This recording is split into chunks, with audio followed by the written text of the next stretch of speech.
아니라 제자리 걸음도 못하고 옛날 생각해보고 내가 지금 뭐하고 있는가 생각할 정도로 저 밑으로 떨어져 있는 우리의 모습을 보게 됩니다.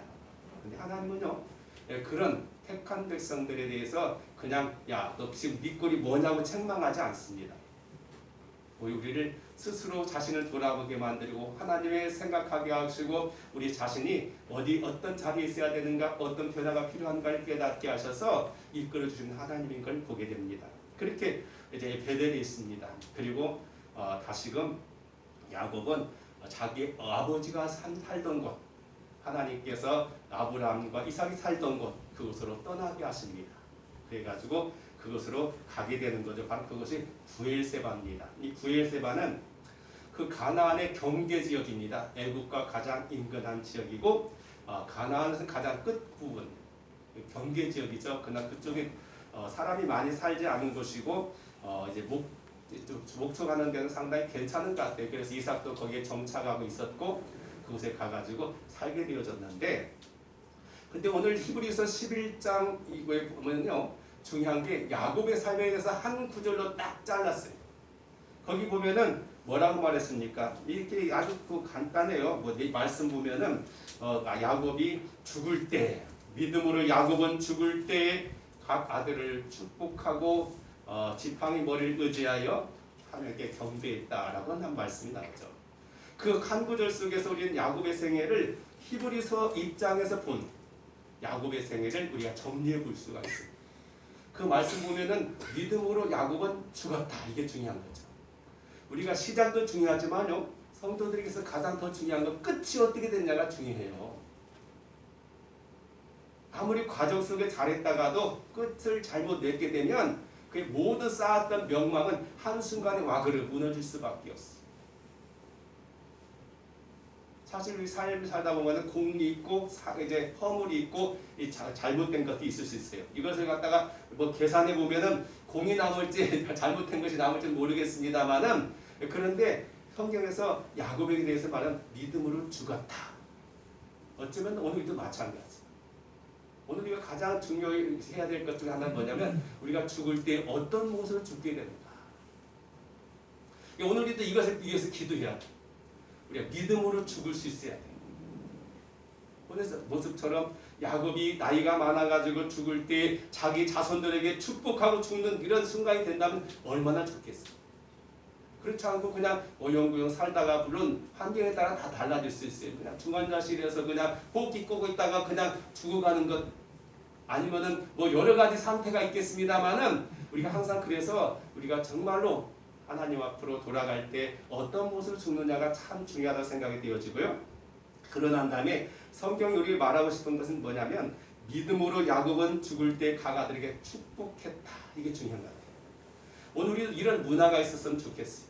물론 가장 중요한 것들이 많겠지만은 정말 자식들 한 사람 한 사람에게 또 손주들까지 다 머리에 축복하면서 너희들은 앞으로 이렇게 살아라 또는 어디 이렇게 되어라라고 하는 그런 축복하는 것은 그런 부모가 되어져서 죽어간다면 정말 그런 가정이야말로 정말로 믿음의 가정이 될 수가 있을 뿐만 아니라 뭔가 좀 그래도 사람들에게 본을 보여줄 수 있는 가정이 아닌가. 이게 안 되면은요, 오늘날 어떤 일이 생겨요? 자식들 간에 재산이 있으면요, 재산 다툼 데 가니 형제들이 원수가 돼요. 원수. 그래가지고 하나 더 차지하기 위해서 막 서로 법정에 올라가고 이렇게 되면 죽은 사람이 그냥 억울해 눈도 못 감을 것 같아요. 그런데 이와 같이 모든 걸 다 정리해놓고 우리가 떠나갈 수 있는 그런 마음 자세가 우리가 참 필요하지 않을까라는 생각도 갖게 되는데요. 바로 그 배경이 오늘 아까 읽었던 창세기 48장이 이 배경이 되어집니다. 그래서 야곱이 이렇게 변화될 수 있었던 가장 중요한 것 중에 요소 중에 하나가 뭐냐를 우리가 생각해 볼 수 있겠는데요. 그것은 물론 하나님께서 간섭하셔서 그가 어렵고 위기될 때마다 나타나셔서 야곱으로 하여금 그것을 타개해 나가고 하나님 미리 다 손을 써가지고 평안케 하신 것도 있겠습니다만은 우리가 그것을 우리가 생각해 볼 수 있습니다. 48장 10절에 보면은요, 이렇게 말합니다. 이스라엘의 눈이 나이로 인하여 어두워서 보지 못하더라. 그의 아버지 이삭도 나이가 많아가지고 눈이 어두워가지고 안 보여가지고 자식들이 자기를 속이는데도 속아 넘어갔는데 이게 참 우리 비극 같아요. 지금 같으면 백내장 수술하든지 안경 쓰든지 해가지고 좀 됐겠는데 그때는 그런 것이 없어가지고 그냥 나이 들면은 안 보이면 다 이런 거지 뭐. 응? 이렇게가 넘어갈 수밖에 없었던 그런 야곱의 모습을 우리가 볼 수가 있겠는데요. 근데 요셉이 아버지가 눈도 어두워지고 얼마 안 돼서 이제 떠나갈 거라 생각해가지고 자기가 애굽에서 결혼해가지고 얻었던 두 아들 에브라임과 문하세와 에브라임을 아버지한테 데려가가지고 축복을 받으려고 하는 그런 광경이 바로 48장에 소개되어지고 있습니다. 근데 여기 굉장히 중요한 게 있는데 뭐냐면 그게 되는 에브라임과 문하세와 에브라임인데 문하세가 형이고 에브라임이 동생이에요. 그래서 아버지가 눈도 어둡고 잘 못 알아볼 것 같으니까 생각해가지고 아버지한테 데려가가지고 그의 오른손과 왼손 해가지고 이제 큰 아들을 문하세를 오른쪽에 있는 곳에 세워놓고 작은 아들은 왼손에 있는 곳에 세워놓고 축복받게요. 근데 아버지가 안수하면서 손을 갖다 이렇게 버리면 그냥 멀쩡한 그냥 편안하게 이렇게 해가지고 좋겠는데 그래요. 그때 이제 그 요셉이 뭐 어떻게 하냐면 지금 아버지가 뭐 잘못하고 있구나 생각해가지고요. 아버지의 손을 갖다가 바꾸어 놓으려고 하는 걸 보게 됩니다. 17절에 보면 이렇게 말하죠. 요셉이 그 아버지가 오른손을 에브라임의 머리에 얹은 것을 보고 기뻐하지 아니하여 아버지의 손을 들어 에브라임 머리에서 문하세 머리를 옮기고자 하여. 지금 아버지가 나이도 답수시더니 눈도 어두워지시든지 뭔가 좀 우리 좀 속된 말로 하면은 좀 제대로 제정신이 아닐 것 같아가지고 이렇게 축복하는 거 어디가 있냐고 이렇게 하라고 지금 알기 좋게 다 큰아들 작은아들 분별하지 못할 것 같아가 해줬는데 그렇게요. 그래가지고 요셉이 말을 하게 됩니다. 18절의 말씀 제가 읽으면 그의 아버지에게 이르되 아버지여 그리 마옵소서 이는 장자이니 오른손을 그의 머리에 얹으소서. 그래요. 당시 이 이스라엘 백성들이나 그 당시의 중동의 축복이나 모든 것들이 오른손과 왼손에는 차등이 있어요. 그리고 장자에게는 두 배의 축복이 들어가게 되는 게 당연한 건데 그래서 그걸 만류했어요. 그런데 19절의 말씀 그의 아버지가 허락하지 아니하여 이르되 나도 안다 내 아들아 나도 안다. 안다는 거요. 알면서 이렇게 하겠다는 거죠. 여기서 바로 중요한 문제가 생겨요. 성경도 히브리서 11장에도 마찬가지로 바로 그것을 지적하고 있는 겁니다. 야곱은 그의 손주들에 대해서 축복함에 있어서 바로 하나님의 계시를 받았고 자기가 둘째 쌍둥이지만은 동생이 되었지만은 하나님의 축복을 받은 것처럼 하나님께서도 이 야곱에게 어떤 그런 계시를 주는 것 같아요. 그러니까 당시의 풍습이나 그 아들이 요구한 대로가 아니라 사실 요셉은 이때 당시 어떤 사람이요? 애굽의 총리였고 그의 가정이 애굽으로 이주하는 데서 가장 1등 공신이 되었던 그리고 기근으로 다 죽을 수밖에 없는 입장 속에서 가족을 구원한 가장 영향력 있는 사람이 바로 요셉이었어요. 그러나 요셉의 부탁이나 또는 가정에 이런 것보다 더 중요한 건 바로 하나님의 말씀이었다는 사실이죠. 사실 이것은 굉장히 어려운 것 같아요. 왜냐하면 요즘도 보면은 이 코로나 때문에 보면은 나이 드신 어른들 보면은요 부모의 뜻에 따라 가지고 교회도 못 나와요. 아들이 못 가게 하니까 지금 같은 때 무슨 교회 가냐고 지금 어쩌냐고 못 간다고 해가지고 지금 작년부터 못 나오신 분들도 이렇게 계세요. 나이 들면 어쩔 수 없이 모든 권한이 힘이 빠져가지고 경제력도 그렇고 기력도 약해가지고 하나님의 뜻보다 자식의 말씀에 따를 수밖에 없어요. 이게 편안하고자 하는 목적도 되는데 근데 오늘 요셉과 야곱 속에서 야곱에게 있어서는요 네 자식이 어떤 욕을 한다 할지라도 나는 하나님 앞에서 하나님의 뜻대로 내가 행하겠다고 하는 게 바로 야곱의 믿음이었다는 거죠. 바로 히브리서 기자는 그걸 보고 있는 겁니다. 오늘 가장 우리가 중요한 문제를 어떤 가치관을 가지고 있느냐 뭘 기준을 가지고 우리가 선택하고 그대 행하느냐가 굉장히 중요한 거예요. 바로 성경은 그것을 우리가 보고자 하는 것입니다. 어떤 나타난 결과가 중요한 게 아니고 우리가 그 시작할 때 그 목표와 동기가 어떤 마음가짐으로 시작하느냐가 더 중요해요. 나도 안다 하면서 그는 그렇게 말하는데 그러면서 이렇게 말하죠. 그도 한 족속이 되고 그도 크려니와 그의 아우가 그보다 큰 자가 되고 그의 자손이 여러 민족을 이루게 될 것이다. 하나님의 계시를 받았던 것. 육신의 눈은 어두웠지만은 그의 영안은 하나님과 교통하는 관계에 있고 주의 뜻을 행하고자 했던 그 야곱의 모습. 바로 성경은 히브리서 기자는 바로 믿음으로 그걸 보고 계신 거죠. 오늘 우리도 사람을 볼 때 겉으로 드러난 어떤 외면적인 모습이나 어떤 표면적인 것보다 더 중요한 것은 우리 안에 있는 내면을 볼 수 있어야 돼요. 믿음의 눈으로 그의 행실의 동의와 그런 여러 가지 사정들을 볼 수 있는 그런 자세가 필요하다고 볼 수 있습니다. 그래요. 이게 바로 이 야곱의 믿음이었다고 그의 축복이었다고 말씀하고 있는 걸 보게 되어지죠. 우리 신앙의 성패는 뭡니까? 겉으로 드러난 화려함이 아니고 바로 하나님 앞에서 얼마나 그의 뜻을 따라서 그의 뜻을 우리가 존중하고 그 뜻대로 살기를 원하느냐가 가장 중요한 요소 가운데 하나임을 우리가 기억할 필요가 있습니다. 우리가 세상으로 사람들에게는 존경받는 사람이 되고 높은 지위를 올라가고 어떤 그런 경제적인 성과를 얻는 것도 중요하지만 하나님 그런 것들 별로 생각하지 않아요. 하나님께 우리 심판대 앞에 그의 심판대 앞에 섰을 때 가장 기준 삼는 것은 우리가 얼마나 주의 뜻을 따라서 선택하고 그의 뜻을 이루게 살아갔느냐, 여기 하나의 기준이 된다는 사실을 기억할 필요가 있어요. 세상적인 판단과 기준이 중요한 게 아니라 바로 하나님의 뜻을 행하는 게 굉장히 중요하죠. 그래서 예수님께서 겟세마네 기도 가운데서 그렇게 말씀하시잖아요. 피땀 흘리면서 기도하시면서 아버지 할 수만 있으면 내게서 이 잔을 옮기시옵소서. 그러나 나의 원대로 마시고 아버지의 뜻대로 이루어달라고 할 때 하나님께 그의 기도에 응답하셨고 이루신 것처럼 이제 뭐 부활절도 얼마 한 달도 안 남았는데 이 고난주의 사순절이라고 하는 그런 고난주간을 지나가면서 우리가 생각해야 될 것은 예수님의 그 삶의 본을 통해서 우리도 뭘 중요시할 것인가. 세상 계속 바꿔지고 변화되는 세상 속에서 뭐가 우리 가장 중요한 그런 요소가 되어지는가를 생각할 필요가 있습니다. 그리고 이제 그의 마지막을 보면은요, 뭐라면 마지막 임종 때 바로 지팡이 머리에 의지하여 경배하였다라고 말해요. 참 이게 의미심장한 것 같아요. 지팡이 머리에 의지하여. 야곱의 몸이 나이가 많다 보니까 이제는 더 이상 뭐 거동도 못하고 우리 권사님을 갖다 휠체어로 이렇게 모시고 오는 것처럼 이 내 몸 가지고 그냥 무엇을 뭘 의지하지 않고서는 한 걸음도 뛸 수 없는 그런 삶인 것처럼 지금 야곱도 지금 그런 형편에 놓여 있는 거죠. 그러니까 그가 이제 자기 신체처럼 하는 그 지팡이 그 머리에 의지하여 어떻게 했다고요? 하나님을 경배하고. 이 얼마나 아름다운 모습이에요. 어떻게 하든지 그냥 뭐 하면은 이런 거리나 이런 핑계를 통해서 하나님과의 얽혀진 것들에 대해서 우리가 자꾸 미루고 변명거리를 만드는 사람이 많아요. 이것 때문에 못하고 저것 때문에 못하고 이것 아닙니다라고 해가지고 자기 합리화시키는 경우에 참 많습니다.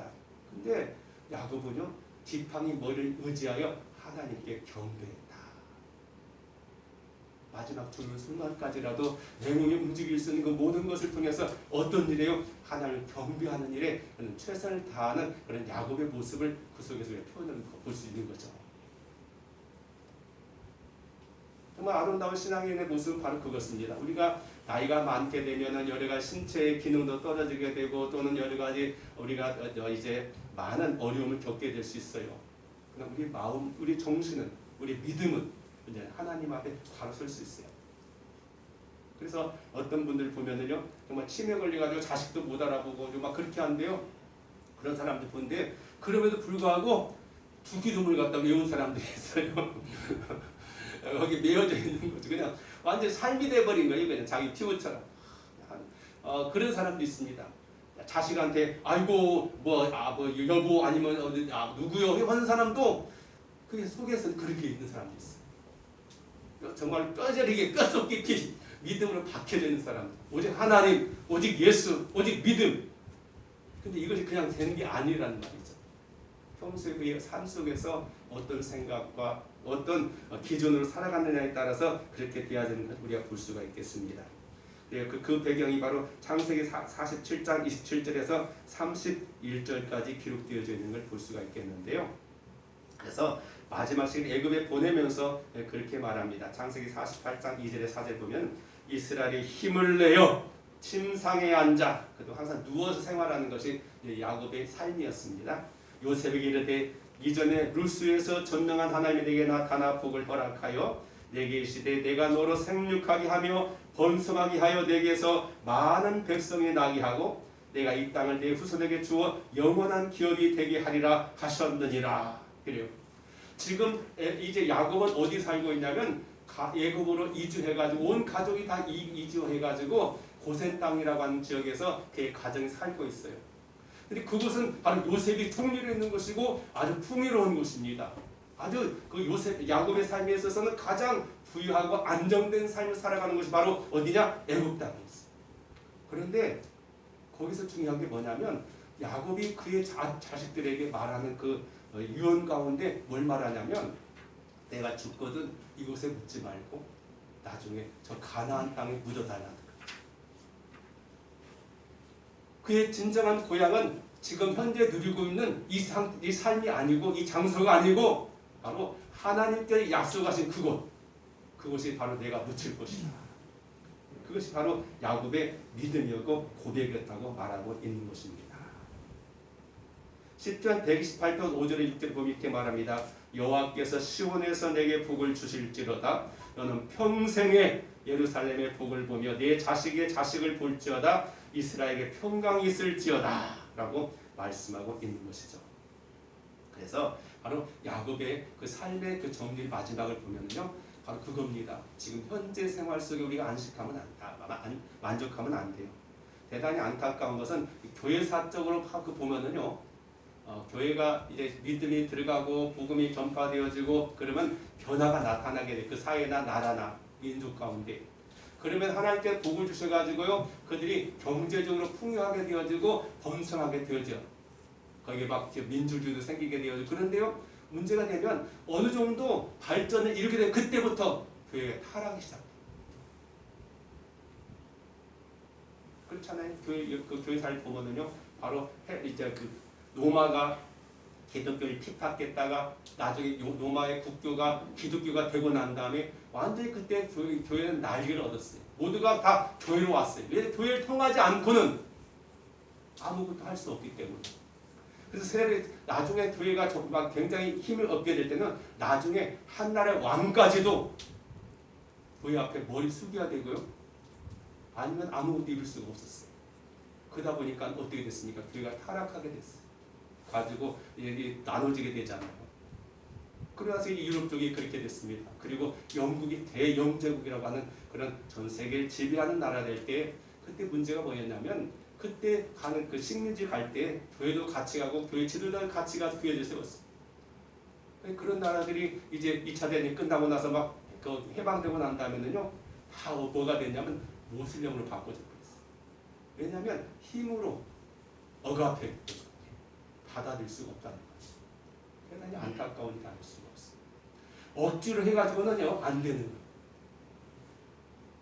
우리가 정말로 믿음으로 우리 그것이 마음에 심어져야 되고 성령의 역사를 통해서 변화돼야 되는 거지, 인위적으로 제도를 만들어가지고 법제화 시켜가지고 하는 건요 사람을 진정으로 변화시킬 수가 없어요.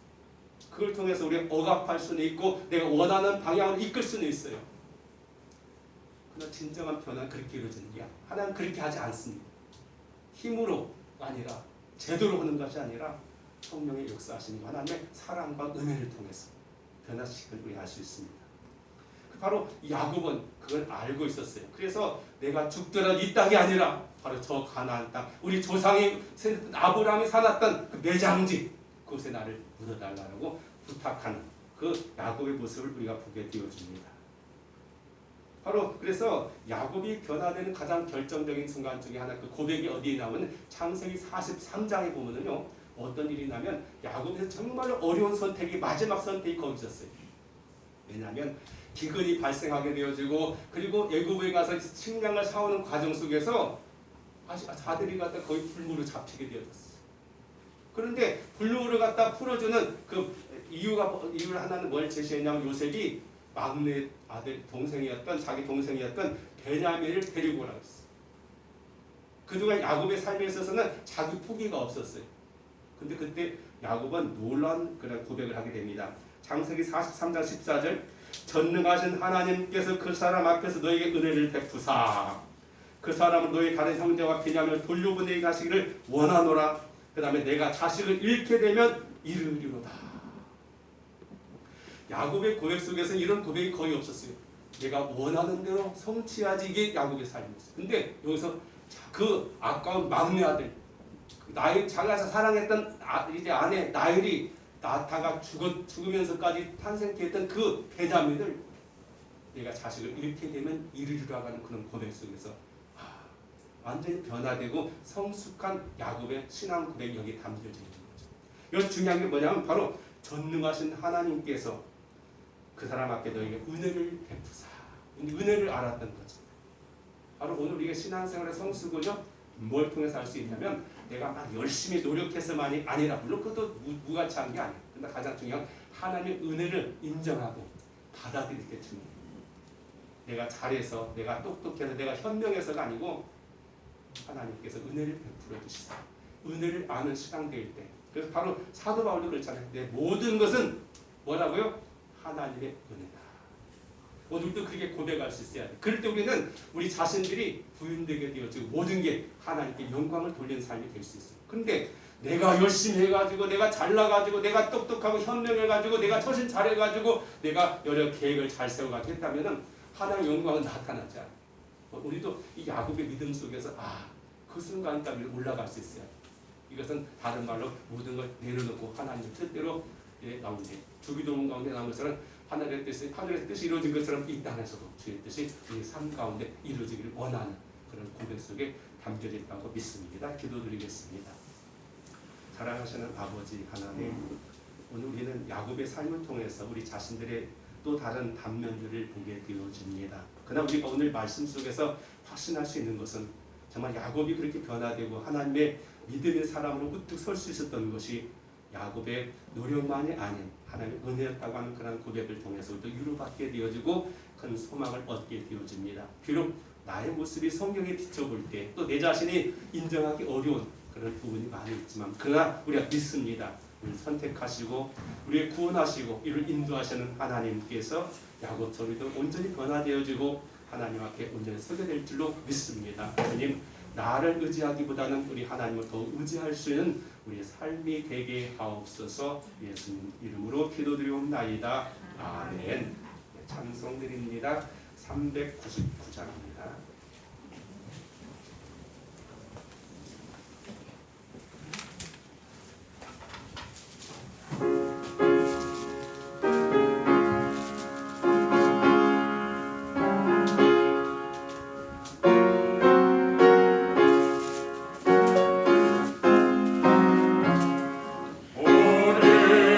양들아 두려워 말아라. 주는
그리고 그 주부에 보면요, 그 세상의 삶이라고 하는 그런 글이 있죠.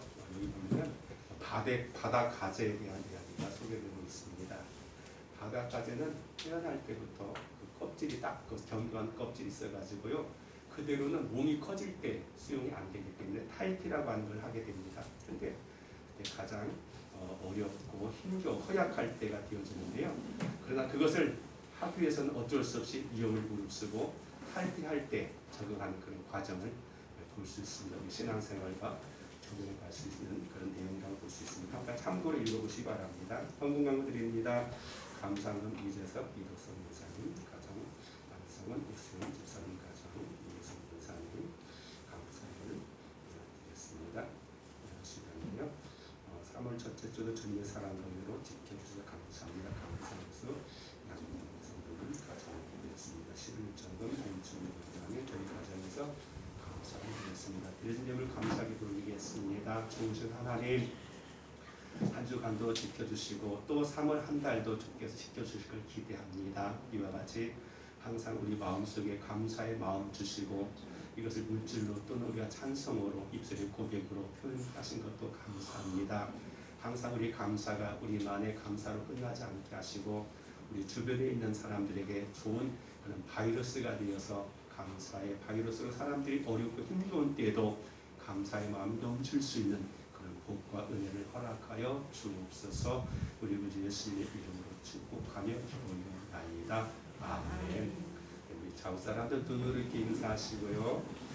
다 일어나셔서 함께 405장 찬송 드리고 축도 드리고 하시겠습니다.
지켜야 될 원칙인 줄로 믿습니다.